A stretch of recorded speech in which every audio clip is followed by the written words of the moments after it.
우리에게 믿음을 하소서, 이런 제목으로 하나님의 말씀을 드리면서 오늘 하나님이 우리에게 들려주시는 음성을 듣고 우리의 믿음을 새롭게 점검을 하는 그런 귀한 시간을 갖기를 원합니다.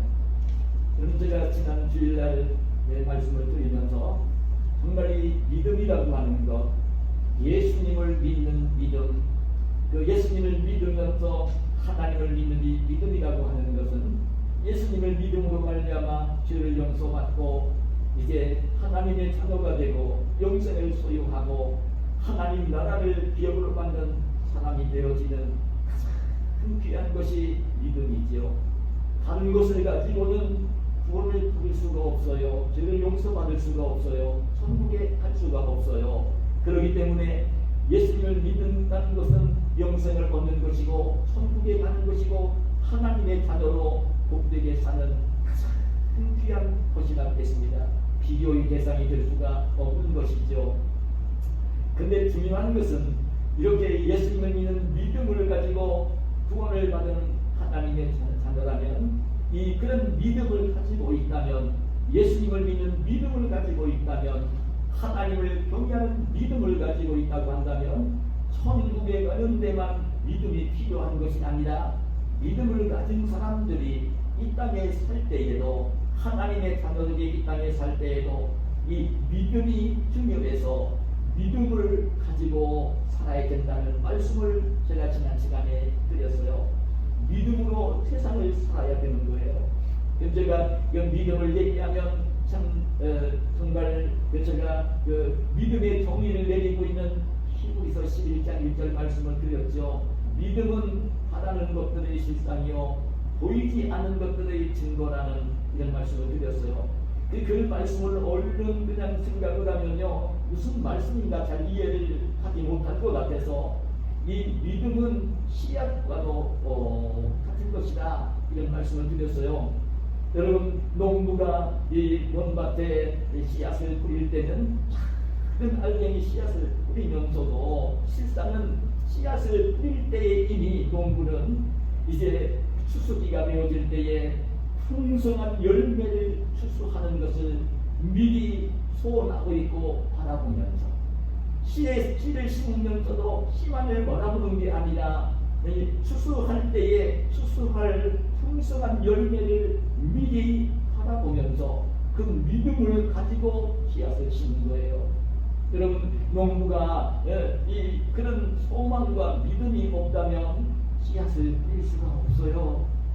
뿌릴 수가 없어요. 여러분, 이 씨를 심을 때에 그냥 허비되는 것이라는 생각이 들면 씨앗을 뿌릴 수가 없어요. 그 씨앗을 뿌릴 때는 이 씨앗, 내가 지금 하나를 심지만 30배, 60배, 100배, 어떤 것들은 옥수수 같은 것들은 몇백 배의 열매를 추수할 것이라는 그런 믿음이 있기 때문에 믿음을 가지고 씨앗을 심는 거예요. 그래, 이 믿음은 씨앗과도 같아요. 여러분, 그래 믿음이 없는 농부라면요 씨앗을 하나도 심을 수 없어요. 여러분, 믿음이 작은, 믿음이 작은 농부라면요 많이 심을 수가 없어요. 의심이 되어지면요 씨앗을 많이 심을 수가 없어요. 믿음이 클 때야만 많은 씨를 뿌릴 수가 있는 거예요. 근데 놀라운 것은 주님이 그렇게 얘기했어요. 사람이 무엇으로 심든지 그대로 거두리라고.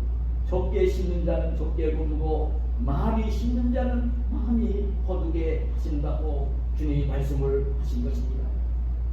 여러분, 그래 자꾸 다른 사람에게 말씀을 들으면서 이런 말씀은 다른 사람이 들어야 돼, 이렇게 조정을 하지 말고요, 하나님 말씀을 들을 때는 언제나 이 껄끄러운 말씀이라 하더라도 나에게 주시는 말씀으로 들을 때에 큰 복이 되는 거예요. 저는 엄격히 말을 하면 오늘 손 목사가 지금 평생을 목사로 살아오면서도 이렇게 큰 교회를 섬기지 못하는 것도 제 믿음의 그릇이 작기 때문이다. 저는 오늘 이 성도들도 똑같이 지금 살고 있는 지금의 모습은 내가 믿음을 가지고 살면서 믿음으로 어떤 씨앗을 심었는가, 그 결과들이 지금은 나타나고 있는 모습이고요. 우리 부강교회도 우리 성도들도 똑같이 지금 우리 부강교회도 어떤 믿음을 가지고 이 목사와 성도들이 어떤 믿음을 가지고 우리가 씨앗을 심었느냐, 그 모습이 오늘의 모습인 것이고, 오늘 우리가 이제 더 귀한 믿음을 가지고 그 씨앗을 심는다고 하면 그것이 앞으로 풍성하고 열매를 맺는 결과를 가져올 것이 너무나 분명한 것이죠. 여러분들은 오늘 이 말씀을 본문의 말씀을 묵상을 했습니다. 오늘 본문에 보면 그 예수님께서 말씀을 들려주시는데, 말씀을 듣고 있던 제자들이요, 예수님께 뭐라고 말씀을 하시냐면, 오늘 본문 5절에 보면 사도들이 주께 여짜오되 우리에게 믿음을 더하소서.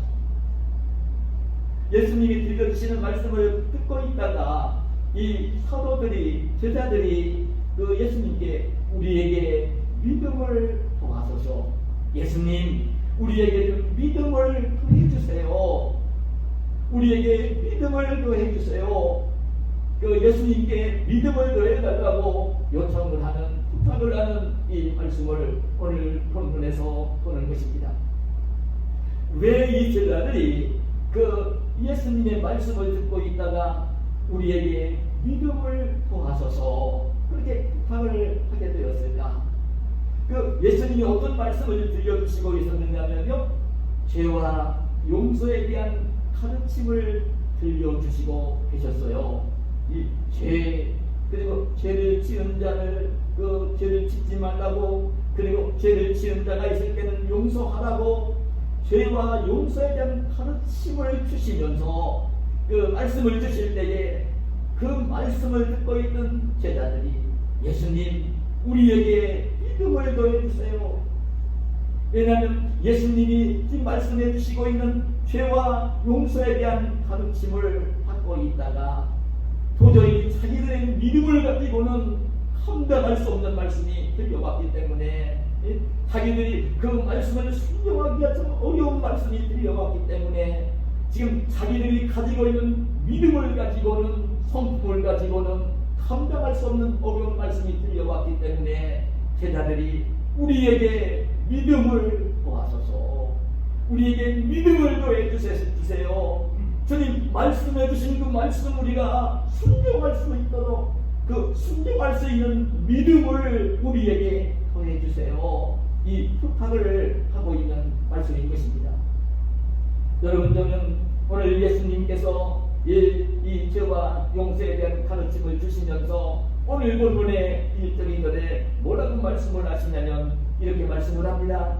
예수께서 제자들에게 이르시되 실족하게 하는 것이 없을 수는 없으나 그렇게 하게 하는 자에게는 바로나 그가 이 작은 자 중에 하나를 실족하게 할진대 차라리 연자 맷돌이 그 목에 매어 바다에 던져지는 것이 나으니라.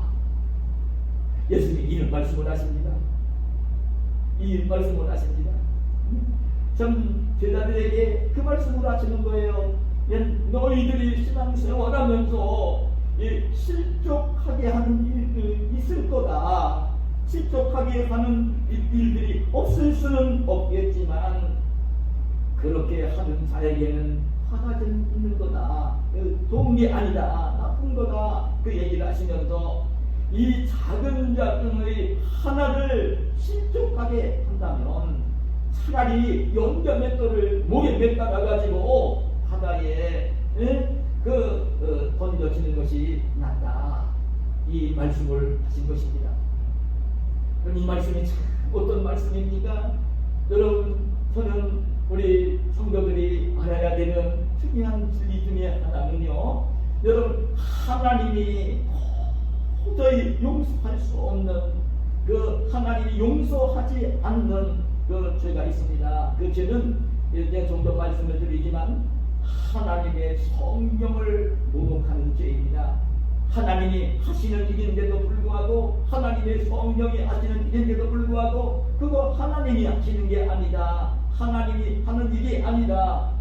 참지 하나님을 믿지 아니하고 그 하나님이 아시는 일을 황해를 넘는 이 성령을 모독하는 죄는요, 그는 오는 세상에서까지도 상을 받을 수 없다고 하셨어요. 여러분, 이 성령 모독되는 글에 한마디로 말하면 하나님을 믿지 않는 죄이고 예수님을 믿지 않는 죄이고, 그리고 하나님의 복음을 들으면서도 마지막까지 회개하지 않는 죄, 끝까지 예수님을 믿지 않는 죄, 이 죄는요 하나님이 용서를 못하세요. 그러니까 우리 사랑하는 가족들이 있을 때 전도를 해야 되는 이유는 그래요. 지금 볼 때는 똑같이 살고 있으니까 멀쩡해 보인다 할지라도 절대 예수님을 믿지 않고서는 하나님 나라에 갈 수가 없는 것이에요. 죄를 용서받을 수가 없는 것이에요. 천국에 못 가는 것이에요. 그러기 때문에 그 믿지 않는 사랑하는 사람이 있을 때는 그의 복음을 전해야 되는 것이고요. 그 다음에 또 한 가지는 예수 믿는 사람들이 꼭 기억해야 될, 믿지 않는 죄 다음으로 큰 죄, 예수 믿는 사람들이, 신앙생활하는 사람들이 가장 조심해야 되는 큰 죄가 있는데, 그 죄는요 믿음이 어린 형제들을, 함께 믿음 생활하는 형제들을 실족하게 하는 죄예요. 실족하게 하는 죄. 믿음의 형제들을 이 믿음의 길에서 넘어지게 만들어서 천국에 가야 될 그 형제들이 그 천국에 가지 못하도록 믿음의 길에서 실족하게 만드는 죄, 이 죄는요 하나님이 보실 때에 우리 성도들에게는요 뜬가는 죄입니다. 얼마나 조심해야 되는지 모릅니다. 믿음이 어린 사람이 볼 때는 아무것도 아니지만 그 하나님이 바라보실 때는 그렇게 말씀하신 거예요. 이 믿음이 어린 작은 자 하나 형제가 실족하게 만드는 것보다는 차라리 영자들을 목에 따라가지고 바다에 빠뜨려 죽게 하는 것이 낫다는 것입니다. 육신을 죽게 하는 것이 더 낫다는 것입니다. 그 영혼을 예수님 믿는 길에서, 하나님을 경외하는 믿음의 길에서 실족하게 만드는 것보다는, 천국을 못 가게 만드는 것보다는 차라리 육신을 죽이는 게 낫다는 말씀을 하신 것입니다. 우리가 이 하나님을 믿는 믿음을 가지고 바라보지 아니하면 우리가 세상에서 죄를 이야기할 때는 사람을 죽이는 그 이런 이제 정말 이 죄를 그 가장 악한 죄로 여길 수가 있고요. 사람에게 막 큰 이제 상처를 주는 그 사람을 큰 죄인이라 얘기할 수 있겠고요. 이런저런 얘기를 할 수가 있을지 모르지만 하나님이 보실 때 가장 큰 죄는 믿음을 가지고 있는 작은 자, 어린 형제 하나가 믿음의 길에서 실족하게 만드는 것, 천국까지 못가게 만드는 것, 이거는요 하나님이 싫어하시는 죄인 것입니다. 얼마나 이를 조심해야 되는지 모르는 것입니다. 그래 이 말씀을 하시면서 주님께서 오늘 이 말씀을 하실 때에 우리 성도들은 정말 알았으면 좋겠습니다. 여러분, 특별히 나는 이 신실한 믿음을 가지고 있고 내가 다른 사람보다 이미 신앙의 연륜을 더 가지고 있고 이 하나님에 대해서 그리고 더 이제 지식을 가지고 있고 하나님 말씀에 대해서 무엇인가를 더 많이 알고 있고, 그래서 이게 남들은 내가 더 믿음이 좋다는 생각을 가지고 있는 그런 사람이 있다고 한다면 얼마나 조심해야 되는지 모릅니다. 조심해야 되는 일입니다.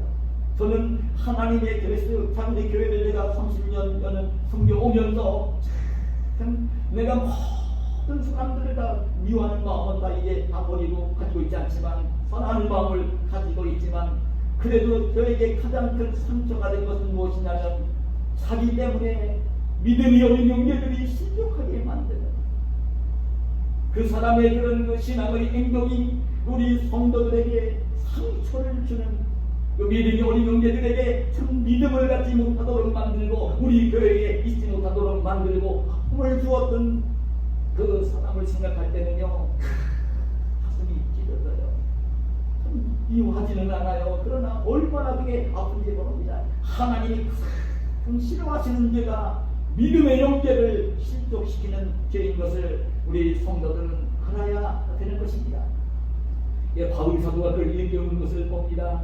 여러분, 열이 많은 사람에게 이 실족하게 만드는 사람들은요, 믿음이 어린 사람은 아닙니다. 믿음이 어린 사람은 다른 사람에게 별로 상처를 주지 않습니다. 자기가 신앙의 연륜을 가지고 있고 다른 사람보다 성경도 더 많이 읽었고 하나님의 뜻도 많이 알고 있고 그리고 자기가 더 믿음이 좋다는 생각을 가지고 있는 그 교만이거든요. 그런 사람들이 상처를 줍니다. 그런 사람들이 믿음이 어린 형제들을 실족을 시키는 거예요. 얼마나 조심해야 되는지 모릅니다. 그래, 이런 바울 사도가 고린도 교회에 편지를 보내면서 고린도서 8장에 보면 우상제물을 먹는 것에 대한 말씀을 하시면서 그 우상제물을 먹으면서 심령이 약해져서 우상 숭배에 빠지는 그 믿음이 어린 형제들이 있는 것을 보면서 오히려 이제 참 그 믿음이 좋다고 하면서 우상제물을 이제 믿음이 어린 형제들 앞에서 먹으면서 이제 자기는 믿음이 있기 때문에 이 우상제물이 사실은 우상제물이 아니고 이 음식은 하나님께서 주신 것을 알고 그 믿음을 가지고 먹는다고 하면 이제 우상제물을 먹는 것이 아니니까 자기는 떳떳할지 모르지만 믿음이 어린 형제가 바라볼 때에는 저거 우상에게 바쳤던 제물인데 저걸 먹네.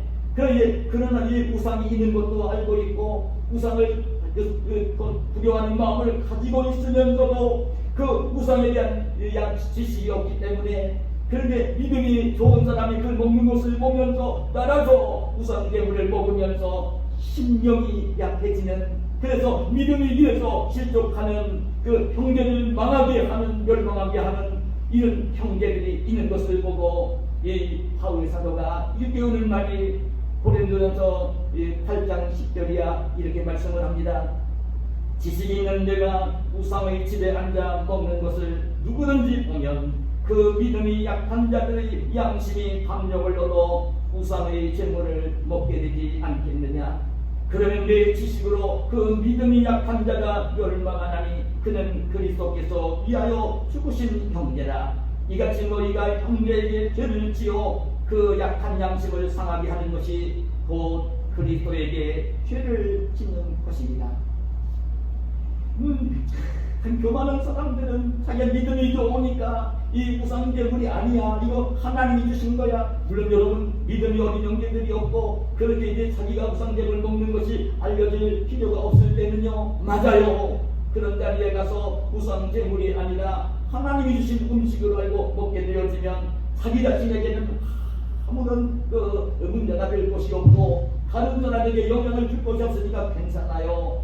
그러나 이제 자기가 우상의 집에서 그 우상의 제물을 먹는 것을 믿음이 어린 형제들이 보게 된다든지 알게 되어져서 실족할 수 있는 상황이 되어진다면 절대로 법을 세우기 위해서 우상 제물을 먹지 말아야 하는 것이에요.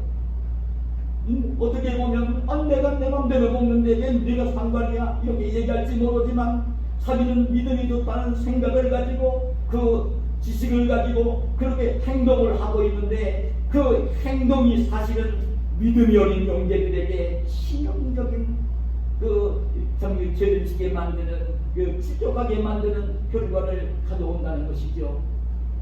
여러분, 믿음이 좋은 사람들은, 그래서 믿음이 좋은 사람은 다른 사람이 좋은 게 아니에요. 믿음이 좋은 사람은 사람이 풍성한 사람이 믿음이 좋은 것입니다. 최고의 지식, 최고의 사랑은, 최고의 지혜는요 사랑인 것입니다. 사랑은 법을 세우지만 이 지식은 교만하게 한다고 이 바울 사도가 이 말씀을 일깨우면서 했어요. 지식은 큰 듯이 사랑을 교만하게 만듭니다. 자기가 다른 사람보다 성경 말씀을 더 잘 알고 있고 믿음 생활을 더 잘하고 있고 이런 마음을 가지고 있는 사람들이 꼭 다른 사람에게 상처를 주는 것입니다. 실족하게 만드는 것입니다. 그럼 하나님이 이제 손을 대시겠죠. 조심해야 되는 것입니다. 이 말씀을 하면서 주님께서 뭐라고 말씀을 하셨냐면 이어지는 말씀 속에 너희는 스스로 조심하라. 만일 내 형제가 죄를 범하거든 경고하고 회개하거든 용서하라. 그 말씀을 하시는 것입니다. 그 너희는 스스로 조심하라는 거예요. 너희는 정말 이렇게 믿음이 어린 형제들을 실족하게 하는 죄를 짓지 않도록, 죄를 짓지 않기 위해서 스스로 조심하라는 것입니다. 절대로 내 믿음의 행동이 믿음이 어린 형제자매들을 실족하지 하게 만들어서는 안 된다는 말씀을 하시는 거예요. 오늘 이 말씀이 사랑하는 제자들에게 주시는 말씀입니다. 사도들에게 주시는 말씀입니다. 절대로 믿음이 어린 형제들이 내가 지금 하고 있는 믿음의 말과 행동을 보면서 실족하지 않도록 하라고 조심하라고 이렇게 오는 것입니다. 그런 말씀을 하시면서 내 형제가 죄를 범하거든 경고하고 회개하거든 용서하라, 이 말씀을 하세요.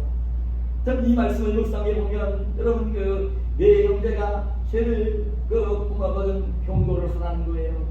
그게 어떤 하나님을 향해서나 믿음을 어린 형제들을 향해서 뭔가 이제 실족하게 만들고 죄를 범한 것이 이렇게 드러나게 되어질 때에, 그때에 죄를 지은 것이 분명히 드러나게 되어질 때에 다른 믿음의 형제들까지 상처를 주면서 실족하게 만드는 일까지 막 생겨나게 되어질 때에 그때는요 경고하는 것입니다. 그 경고하는 이 말의 의미는 여러분 제가 원문에서 찾아보니까요 이 에피팀의 손이라는 말로 번역이 되고 있고 나와 있어요. 원문에 영어로 리뷰라는 말로 번역이 되고 있는데 사실 이 경고하라는 말은요 어떤 의미냐면 강하게 책망을 하는 말씀입니다. 아주 강하게 책망을 하라는 말씀입니다. 반드시 반성하고 회개할 수 있도록 강하게 책망을 하라는 것입니다. 아주 엄하게 책망을 하라는 말씀입니다. 정다는 말씀이 아닙니다. 정말 사랑이 부족해 보인다고 얘기할지 모르지만 정말 어떤 믿음의 형제가 하나님의 교회에서 믿음 생활을 하면서도 지금 하나님을 향해서 가지고 있는 믿음이 잘못된 행동을 하고 있고 믿음이 어린 형제들에게 많은 상처를 주고 실족하게 만드는 죄가 딱 드러나게 되어질 때에 이때는요 아주 강하게 엄하게 책망을 하라는 것입니다. 근데 그 이유가 두 가지가 있어요. 왜 이렇게 형제들을 실족시키는 죄를 지을 때에 왜 그런 자를 그냥 감싸주고 거두지 말고 강하게 책망을 하라고 이 말씀을 하시느냐면 그게 강하게 책망하라는 이 말씀의 의미 속에는 그 사람이 하나님께 죄를 지었고 형제들을 실족시키는 죄를 지었으니까 미워하고 싫어하면서 책망을 하는 말씀이 아닙니다. 그 사람을 정말 사랑하기 때문에 사랑해야 되기 때문에 그런 죄를 회개하지 아니하면 자신도 실족할 것이니까 그 영혼을 사랑하면서 반드시 그 잘못한 죄를 깨닫고 회개할 수 있도록 일깨우기 위해서 강하게 책망을 하라는 말씀을 하는 것입니다. 그 사람 미워서 싫어서 내치기 위해서 책망하라는 말씀은 아닙니다. 근데 여러분 오늘날은 교회가 바로 옆에 교회가 있고 교단도 달라서 그냥 그 어떤 교회에서 책망을 하고 경고를 하면요 교회를 떠나서 다른 교회 가면 교회 하나 그렇다고 좋아하니까 그냥 그 책망을 듣지 않는 그 시대가 됐어요. 정말 안타까운 모습이 된 거죠. 책망을 하라는 거예요.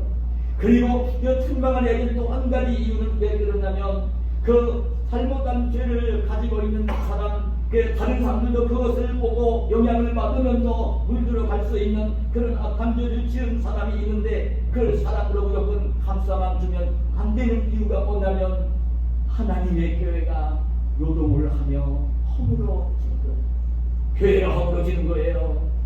아니 저런 죄를, 아니 저런 사람이, 아니 저런 사람이 저 정도 신앙 열린 같은 사람이 저런 행동을 해, 그럼 우리도 해도 되겠어. 그런 믿음이 오늘 보여야 될 사람이 그렇게 행동할 때는요 교회 전체가 흔들리는 것입니다. 허물어지는 것입니다. 교회 공동체를 바르게 세워야 되기 때문에 예수님 몸된 교회를 아름답게 세워야 하기 때문에 반드시 책망을 하라는 말씀을 하시는 것입니다. 그런데 그 말씀을 하시면서 그런데 책망을 하고 경고를 하지만 회개하거든 용서를 하라.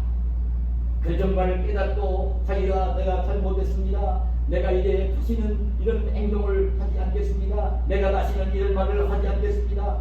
회개할 때는 용서하라는 말씀을 하시는 것입니다. 근데 이 용서라는 말씀의 의미가 여러분 원문의 아페스라는 말로 나오는데 이 말은 여러분 영어로는 포기브라는 말로 가볍게 번역이 되고 있긴 하지만 이 말의 의미는 어떤 의미냐면 그냥 멀리 떨어지게 하라는 의미가 이 원어의 의미 속에 담겨 있는 말입니다. 그 용서라는 그 말은 완전히 잊어버리고 다시 생각지도 않는 그런 완전한 용서를 하라는 말씀입니다. 그렇게 잘못한 죄를 지었다 하더라도 사람을 죽이는 죄를 지었다 하더라도 아무리 교회의 무리를 빚는 죄를 지었다 하더라도 정말 회개하고 용서를 구하고 잘못하지 않겠다고 다짐을 하고 할 때에는 아무런 조건을 내걸지 말고 용서에 처한 것입니다. 그 용서해주고 완전히 용서에 처한 것입니다. 절대로 그거 기억하면서 자꾸 아무 것이가 어떤 죄를 지었대, 아무 것이가 어떤 잘못을 했대, 어떤 행동을 했대 이렇게 자꾸 정죄를 하지 말고 회개를 했을 때에는 바로 이제 완전히 온전히 용서를 해주라는 말씀을 하시는 것입니다. 여러분 우리 하나님도 하나님 성품이 그래요. 공의와 사랑이 하나님이시기 때문에 죄를 지으면 하나님이 싫어하시지만 회개하게 되면 모든 죄를 용서해 주시는 하나님이신데 용서를 하실 때는 우리 하나님은요 기억도 하지 않으시는 분입니다. 여러분 이사야 43장 25절에 보면 나는 나를 위하여 내 허물을 도말하는 자니 내 죄를 기억하지 아니하리라. 죄를 허물을 도말하시는 분이세요. 도말이라는 말은 제가 종종 말씀을 드리지만 그냥 더러워진 이 벽 같은 데를 페인트로 새롭게 칠하는 것을 가리키는 말입니다. 그 안에 지저분한 것이 많이 있을지 모르지만 그냥 페인트로 완전히 깨끗하게 덮어버리는 것입니다. 깨끗하게 덮어버리는 것입니다. 도말을 하시는 분입니다. 죄를 회개하면 도말하시는 분입니다. 그리고 기억하지 않으시는 분인 것입니다. 하나님이 그러신 분입니다. 우리가 죄를 짓는다 하더라도 죄를 회개하기만 하면 죄를 다 용서해 주시고 기억도 하지 않으시는 분이죠. 하나님이 기억도 않으시고 용서하시는데 오늘 우리 믿음의 형제들은 어떤 형제가 죄를 짓고 잘못한 게 있을 때 두고 그냥 어느 날 누가 뭐 잘못했대 이 죽을고 기억하고 정죄를 해서는 안 된다는 말씀입니다. 온전히 완전히 용서를 해주시라는 말씀을 하시는 것입니다. 이 말씀을 하시면서 이어서 예수님이 오늘 본문 4절에 이렇게 말씀을 하세요. 만일 하루에 7번이라도 내게 죄를 짓고 7번 내게 돌아와 내가 회개하노라 하거든 너는 용서하라. 이 말씀은요 위에서 주신 말씀과 조금 혀를 다르게 하시는 말씀이에요.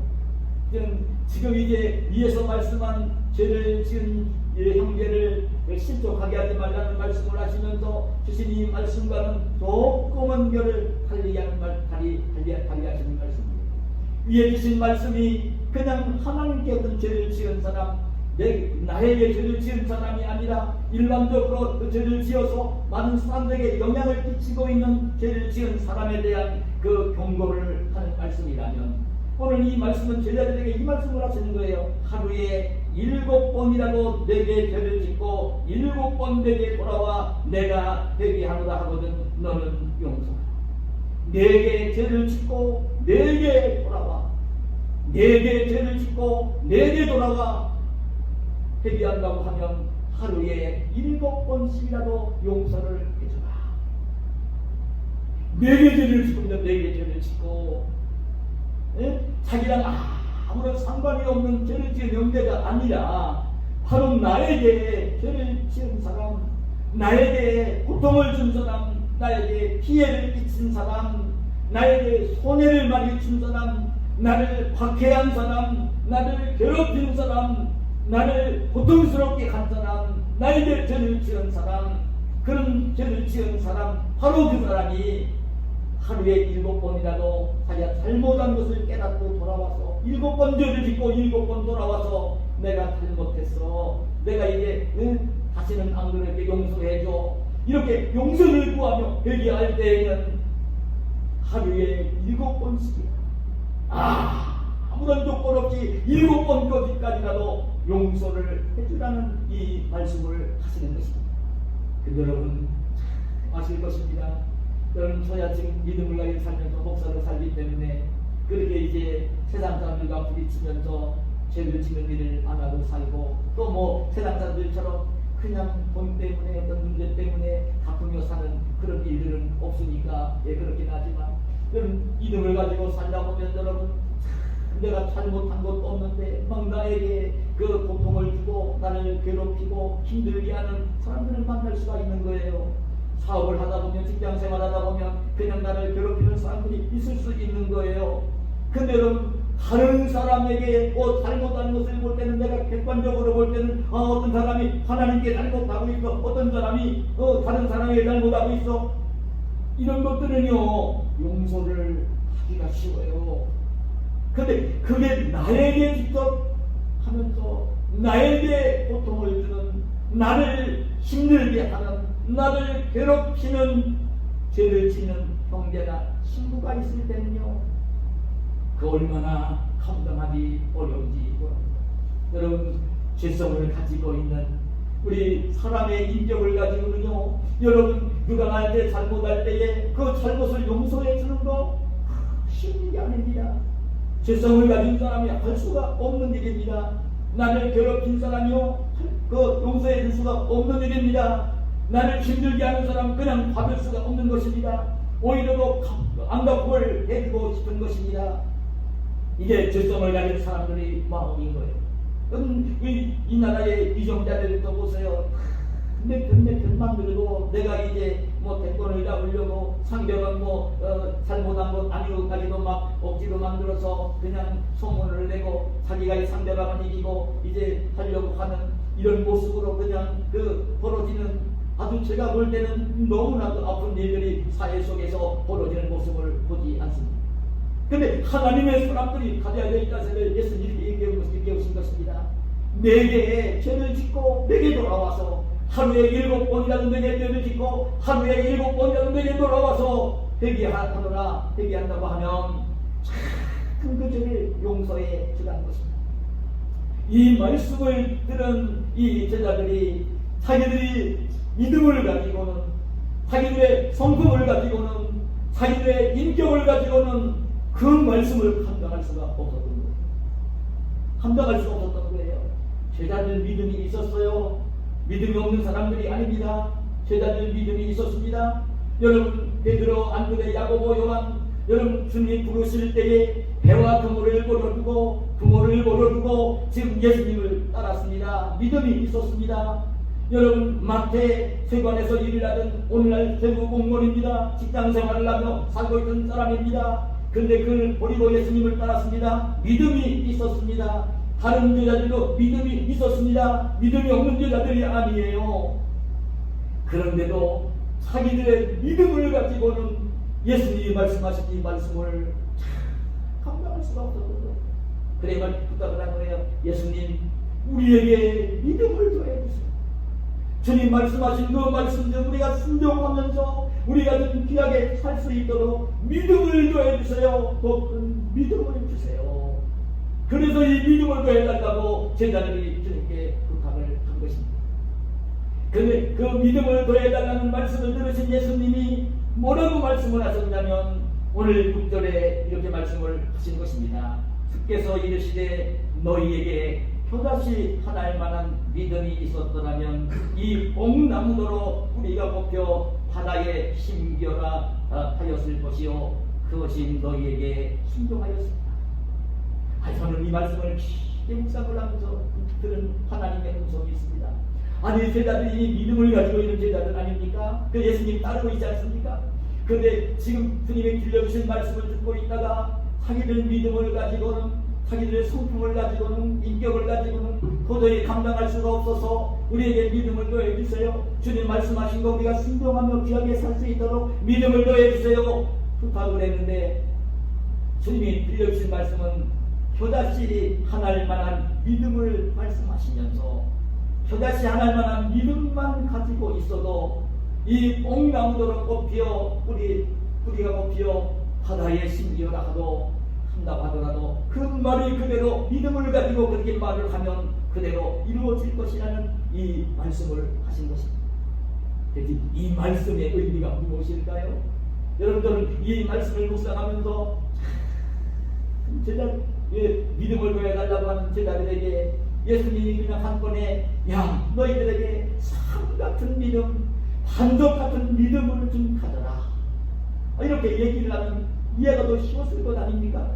그런데 믿음을 보여달라는 제자들에게 표사시 하나할 만한 믿음을 말씀하시면서 이제 믿음을 일깨우시는 예수님의 말씀을 보는 것입니다. 여러분 베드로가 여러분 가이사랴 빌립보에서 예수님을 알아보지 않습니까? 주는 그리스도시요 살아계신 하나님의 아들이시니이다 믿음 고백을 할 때에 예수님이 기뻐하시면서 이제 시몬을 부르면서 너는 베드로라 내가 이 반석 위에 내 교회를 세우니 음보이 권세가 이기지 못하리라고 시몬의 이름을 베드로 반석이라는 이름으로 붙여주지 않습니다. 그럼 예수님이 오늘 본문에 와서는요 믿음을 더해달라고 보험을 청하는 제자들에게 표사시 하나할 만한 믿음을 말씀을 하시는 거예요. 그리고 그 믿음을 가지고 정말 행동에 말하고 행동에 보라는 말씀을 하시는 것입니다. 그러면 그 말한 그대로 이루어진다는 것입니다. 이 말씀의 의미가 뭐냐면요 표사시 하나할 만한 믿음은요 이 믿음은 작을지 모르지만 지금은 작을지 모르지만 그 믿음은 이제 살아있는 믿음, 정말 살아있는 믿음, 정말 예수님을 믿는 믿음, 전능하신 하나님을 믿는 믿음, 이 살아있는 믿음을 가리키는 거예요. 살아있는 믿음을 가리키는 거예요. 살아있는 믿음. 근데 저는 말씀을 드리면요, 적어도 그 복음을 들으면서 예수님을 믿는 그 예수님이 나를 위해서 십자가에서 대신 죽어주신 것을 믿는 이 믿음, 예수님이 죽으신 지 3일 만에 다시 사신 것을 믿는 믿음, 이 믿음만을 가지고 있으면요 기본적인 믿음을 가지고 있는 거예요. 표사시 하나할 만한 믿음을 다 가지고 있는 거예요. 그 믿음을 가지고 있기 때문에 우리가 예수님을 따르고 있는 것이고 그 믿음을 가지고 있기 때문에 오늘도 이 자리에 올라온 것이에요. 정말 예수님의 십자가 죽음과 부활을 믿는 믿음만을 가지고 있다면 그 믿음만이라도 가지고 있다고 한다면 표사시 하나할 만한 믿음, 살아있는 믿음을 가지고 있는 것입니다. 살아있는 믿음을 가지고 있는 것이에요. 살아있는 믿음이 없이는요 여러분 이 자리에 올라올 수도 없고요 살아있는 믿음이 없으면 예수님 믿는다고 고백도 할 수가 없어요. 이 기본적인 믿음을 가지고 있는 것입니다. 이 믿음을 가진 제자들에게 오늘 우리들에게 주님이 이 말씀을 하시는 것입니다. 이 말씀을 하시는 거예요. 이 뽕나무토로 이제 뿌리가 뽑혀 바다에 심기우라 그렇게 한번 해보라는 거예요. 그러면 그대로 될 것이라는 거예요. 내가 지금 그런 기초적인 믿음을 기본적인 믿음을 가지고 있으니까 이제 그 믿음을 좀 말하고 행동에 오라는 것입니다. 실천에 오라는 것입니다. 그러면 믿음대로 내가 실천하게 되어지면 그때 이제 믿음대로 실천하는 것이 그대로 이루어지는 하나님이 역사를 하시면서 믿음을 가지고 내가 행동하는 그대로 하나님이 이루어지도록 역사를 해주신다는 의미를 담고 있는 말씀인 것입니다.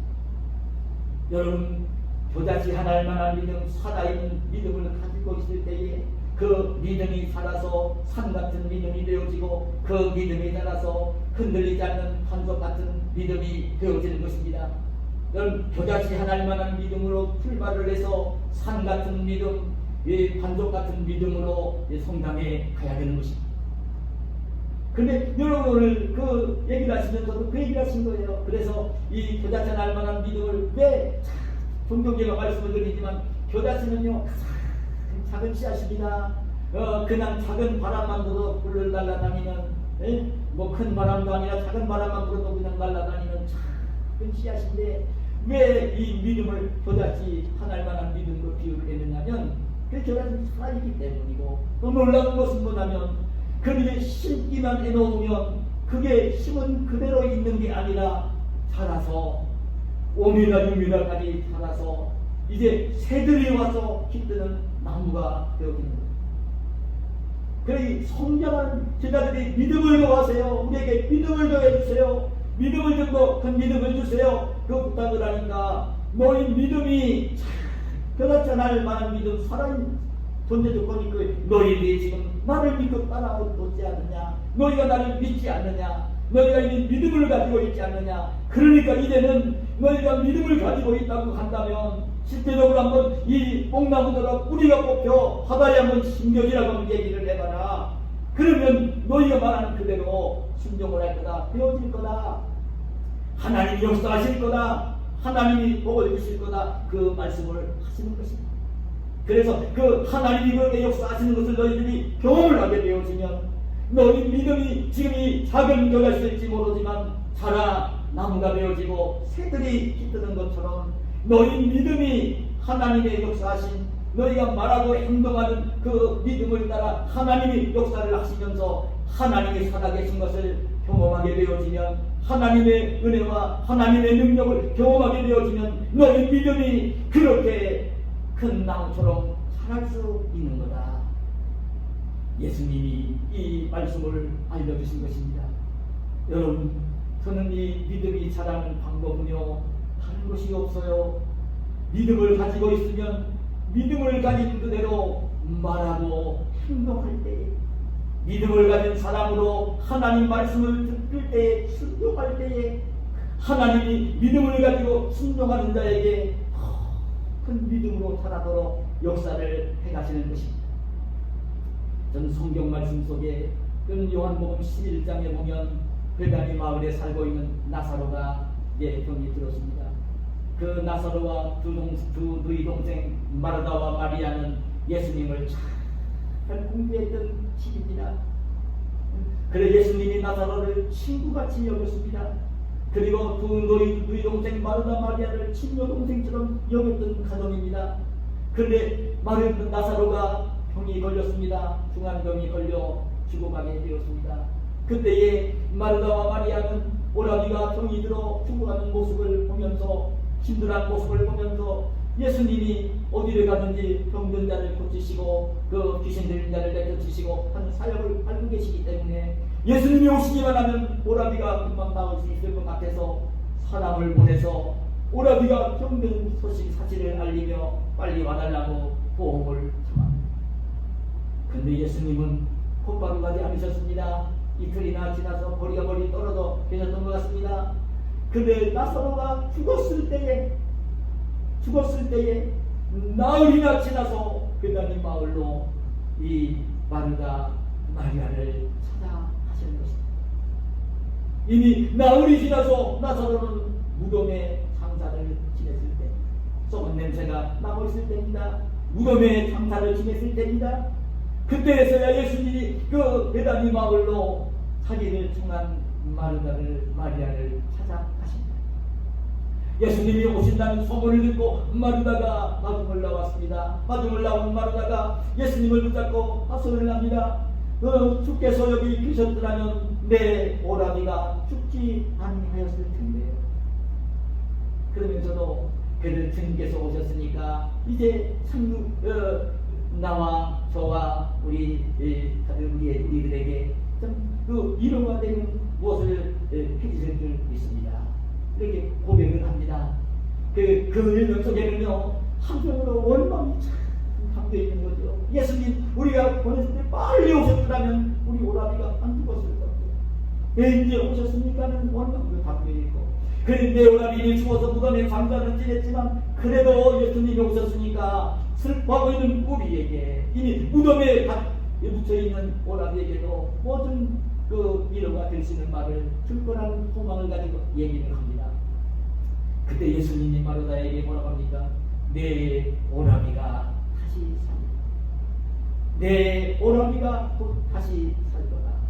그래도 이 마르다는 그런 믿음을 가지고 있었어요. 세상의 마지막 날 주님이 재림하시고 심판하시게 되기 전에 이때 정말 무덤 속에 잠들고 있는 자기 오라비 나사로가 살아날 줄은 알고 있었어요. 그래서 이 마르다가 그런 얘기를 해요. 주님, 맞아요. 마지막 날 부활의 때에는 다시 살아날 줄을 내가 믿습니다.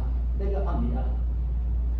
그때 그 말씀을 듣고 있던 그 말을 듣고 있던 예수님이 뭐라고 하십니까? 요한복음 11장 25절 26절에 나는 부활이요 생명이니 나를 믿는 자는 죽어도 살겠고 무릇 살아서 나를 믿는 자는 영원히 죽지 아니하니 이것을 내가 믿느냐. 그렇습니다. 나는 부활이요 생명이다. 나를 죽는 자는 죽어도 살고 살아서 나를 믿는 자는 영원히 죽지 않는다. 이걸 내가 믿느냐. 그때의 이 마르다날이 또 온전한 믿음은 아니기 때문에 그는 고백을 하죠. 주여 그러하리다. 주는 그리스도시요 세상에 오시는 하나님의 아들이신 줄을 내가 믿습니다. 그러면서 이 예수님이 거기 마리아는 같이 안 나왔어요. 마리아를 나오라고 부르십니다. 마리아를 데리고 오라고 하십니다. 마리아가 집으로 너무 실망했던 마리아는 예수님 오신다고 해도 안 나왔던 거죠.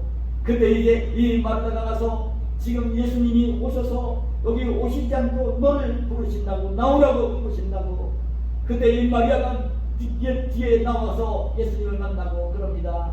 예수님이 계셨으면 우리 오라비가 죽지 아니했을 텐데요. 그 원망원인 얘기를 한 것입니다. 이해가 되고도 남는 일이죠.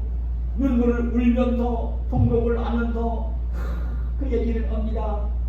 그때 예수님은 이 마르다 마리아를 앞세우고 나사로의 무덤으로 가자고 하십니다.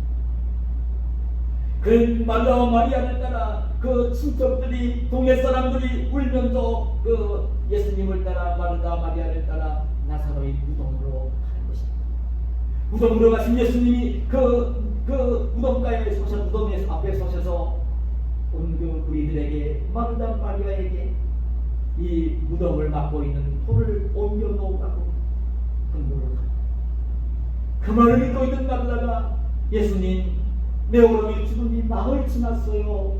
이미 썩은 냄새가 나요. 왜 이 무덤을 그 돌을 불려 내려고 가세요? 뭐 하시려고 그러세요? 그런 의미죠. 예수님은 마리아에게 믿음을 불어넣으십니다. 내가 믿으면 하나님이 하시는 일을 내가 믿으면 내 말대로 이 돌을 옮겨 놓으면 하나님이 하시는 일을 보게 될 겁니다. 하나님의 영광을 보게 될 겁니다. 옮겨 놓으라. 예수님이 옮길 수 있었죠. 그런데 이 돌을 옮겨 놓으라고. 그러면 하나님의 영광을 보게 될 거라고 믿음을 공격하면서 분노하십니다. 그때서야 마리아가 사람들이 힘을 합쳐서 무덤을 막고 있는 돌을 불려냅니다. 그때 예수님은 하늘을 우러러 감사기도를 올리십니다. 하나님이 함께 주시고 지금까지 해주신 것을 감사를 드리는 감사기도를 올립니다.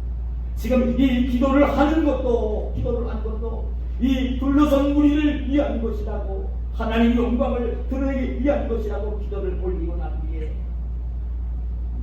무덤 속에 있는 나사로를 향해서 부르십니다.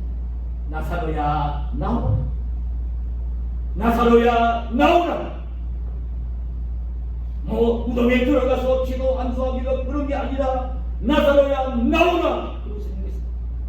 놀라운 일이 벌어지는 것입니다. 그 음성을 들은 나사로가 죽은 지 나오리나 배로 썩어가는 나사로가 일어났습니다. 그 무덤에 묻을 때에 그 장례를 치를 때 배로 동인대로 얼굴을 수건에 가린 채로 나오는 것입니다. 그때 예수님은 풀어놓아 다니게 하라고 말씀하셨습니다. 죽은 지 나흘이나 지났던 나사로가 살아난 하나님이 역사하시는 능력을 거기에서 마리아와 함께한 우리들이 보았던 것입니다. 제자들이 함께 보았던 것입니다. 여러분 그 뒤에 이어지는 12장에 보면 이 마리아가 예수님이 오셨을 때 예수님 발에다가 300데나리온 나가는 향유를 옥합채에 뿌려서 발에 부어드리고 자기 머리털을 불어 예수님의 발을 씻어드리는 장면이 나옵니다. 믿음이 믿음, 주님을 위해서는 하나도 아까운 것이, 주님을 위해서라면 아까운 것이 하나도 없는 귀한 믿음, 그 하나님이 살아 역사하시는 능력을 경험한 이 말과 마리아는 그렇게 귀한 사람이 되어져간 모습을 보는 것입니다. 믿음이 사는 것은요, 하나님의 말씀을 믿고 말하고 순종할 때에 하나님이 역사를 하시기 때문에, 하나님의 능력이 역사하기 때문에 그 하나님의 능력을 경험하게 되어질 때에 믿음은 자라는 것입니다. 그 믿음이 자라면 어느 정도까지 믿음이 자랄 수 있느냐면요, 예수 그리스도에까지 자랄 수가 있는 겁니다. 성령이 충만한 예수님에까지 믿음이 자라면, 그 믿음이 그렇게 크게 자라면 예수님의 성품을 닮으면, 예수님의 인격을 닮으면 하루에 7번씩 내게 죄를 짓고 7번 내게 돌아와서 용서를 회개하며 용서를 구하면 용서할 수 있는 사람이 되어집니다. 원수를 사랑하고 박해하는 자를 위하여 기도할 수 있는 믿음이 되어집니다. 못할 것이 없는 믿음이 되어지는 것이죠. 이 믿음을 가지면 하나님이 주시는 가장 풍성한 은혜와 축복을 누리며 이 세상을 살 수가 있습니다. 여러분, 사람의 마음속에 이 땅을 살면서 미워하는 사람이 하나도 없는 사람, 싫어하는 사람이 하나도 없는 사람, 여러분, 그런 사람이 가장 복된 것입니다. 가장 복된 것입니다. 여러분, 성목사가 이렇게 큰 교회에 섬기지 못하고 있어도요, 늘 경제적으로 어려움 속에 있으면서도요, 늘 마음속에 평안함이 있고 기쁨이 있고 떳떳하고 그런 것은요, 싫어하고 미워하는 사람이 이 땅에서 사랑할 사람들만 가지고 있는 마음을 하나님이 주고 계십니다. 이 평안함이, 기쁨이, 늘 소망이 있는 것입니다. 힘들고 어려울 때에도 하나님이 살아 역사하시는 분을 믿기 때문에, 지금은 어려울지 모르지만 하나님이 풍성하게도 복을 주시는 하나님이심을 믿기 때문에 아무리 어려워도 실망하지 않고 낙심하지 않는 것입니다. 이 믿음이 자라면, 믿음이 성숙하면 얼마든지 어떤 것이든지 이길 수 있고 승리할 수 있는 것입니다. 오늘 저와 여러분이 하나님의 자녀로 살고 있습니다. 이런 믿음이 어린 상태에 머물러 있지 마시기를 축복합니다. 우리는 겨자씨 하나일 만한 믿음만큼은 이미 가지고 있는 분들이에요. 이제 그 믿음을 가지고 말하고 행동하는 분들이 되시기를 축복합니다. 그럼 하나님이 도우시고 역사하시는 손길을 풍성하게 경험하게 될 것입니다. 그럴수록 믿음은 더 큰 믿음으로, 산 같은 믿음으로, 반석 같은 믿음으로 자랄 것입니다. 그 믿음을 가지면 이 땅에서 정말 하나님이 기뻐하시는 하나님의 자녀로 천국에 가서 누리는 그 기쁨과 의로움과 평강을 누리며 이 땅을 살 수 있는 것입니다. 그런 저와 여러분이 되시기를 예수님의 이름으로 축복합니다. 하나님 감사합니다. 오늘도 우리를 사랑하시고 이 귀한 시간 불러주시고 오늘 사랑하는 제자들이 우리에게 믿음을 도와줘서 요청하는, 부탁하는, 기도하는 이 기도를 들으시며 겨자씨 하나일 만한 믿음을 기울여 드시면서 이제 말하고 행동하는 믿음으로 살아 역사하시는 하나님의 능력을 더 풍성하게 경험하며 오늘 큰 믿음으로 성장을 해서 이 땅에서도 어떤 일을 만나든지 아무리 힘들고 어려운 일을 만나더라도 넉넉히 믿음을 가지고 승리하며 믿음을 가지고 더 풍성히 심으며 하나님의 축복하시는 귀한 손길을 누리며 사는 복된 저희들이 되게 하여 주시옵소서. 예수님의 이름으로 기도하옵나이다.